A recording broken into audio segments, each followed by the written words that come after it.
Hello friends, আমি গৌতম আর আমার চ্যানেলে আপনাদের সবাইকে স্বাগত জানাই। তো বন্ধুরা, আমি আজ আপনাদের এমন একটা রেসিপি বানানো শেখাবো যেটা এই করোনার দুর্বিষহ সময়ে আপনাকে সুস্থ রাখবে। আজ আমি বানাবো শরীরের ইমিউনিটি বুস্টার একটা কাড়া, যেটা আপনি সহজেই বাড়িতে বানিয়ে ফেলতে পারবেন। এটা সম্পূর্ণ আয়ুর্বেদিক আর বাড়িতে থাকা নিত্য প্রয়োজনীয় জিনিসগুলো দিয়েই এটা আমি বানাবো। তো বন্ধুরা, ভিডিওটা শেষ পর্যন্ত দেখুন আর আপনি এটা বাড়িতে অবশ্যই বানান। আপনি আর আপনার পরিবারের সবাইকে এটা দিনে অন্তত 2বার খাওয়ান, তাহলে ইমিউনিটি পাওয়ার অনেকটাই বৃদ্ধি পাবে। তো বন্ধুরা, এখানে আমি নিয়েছি 4টে গোটা এলাচ, 5টা লবঙ্গ, 1 চামচ গোলমরিচ, গোটা গোলমরিচ, 12-14টা মতো তুলসী পাতা, 4 টুকরো দারুচিনি, 1 ছোট চামচ হলুদ গুঁড়ো, 1 ইঞ্চি পরিমাণ আদার টুকরো আর 1 চামচ আখের গুড়। আপনারা এখানে গোটা হলুদও ব্যবহার করতে পারেন।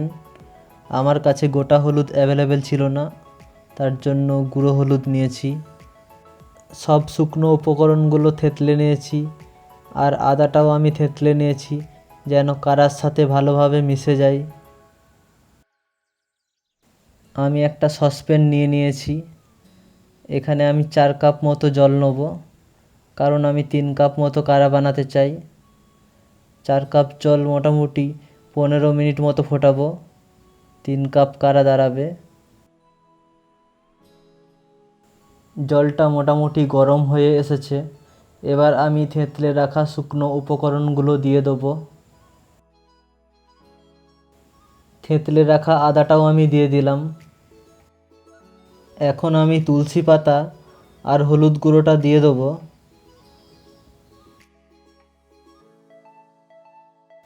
এবার আমি গুড়টা অ্যাড করে 15-16 মিনিট মতো ফোটাবো, যাতে উপকরণগুলো খুব ভালোভাবে মিশে যায়। তো বন্ধুরা, আমি যেসব উপকরণ ব্যবহার করেছি তার উপকারিতা সম্পর্কে আপনাদের একটু জানিয়ে দিই। এলাচ ইমিউনিটি বাড়ায়, লবঙ্গ আর গোলমরিচ ডাইজেশনে সাহায্য করে, ইমিউনিটি বাড়ায় আর ভাইরাস থেকে যেসব ইনফেকশন হয় সেটা দূর করে। আদা ইমিউনিটি বাড়ায় আর সর্দি কাশি যাতে না হয় তাতে সাহায্য করে। তুলসী পাতা ঠান্ডা লাগা সর্দি কাশি থেকে বিরত রাখে। হলুদ অ্যান্টিবায়োটিকের কাজ করে এবং হলুদে প্রচুর অ্যান্টিঅক্সিডেন্ট থাকে, যেটা শরীরে অনেক উপকার করে। এটা আপনারা রেগুলার 2বার করে খেলে আপনাদের সর্দি কাশি, গলায় ব্যথা, মাথা ব্যথা এসব থেকে উপকার পাবেন। আর একটা কথা আমি বলতে চাই বন্ধুরা, যেসব উপকরণগুলো আমি এই কাড়াতে দিলাম, আপনারা যখন বাড়িতে বানাবেন তখন আপনারা অবশ্যই এই উপকরণগুলো ব্যবহার করবেন। 15 মিনিটের মতো হয়ে গেছে। দেখুন বন্ধুরা, কাড়াটা কত সুন্দর গাঢ় হয়ে গেছে।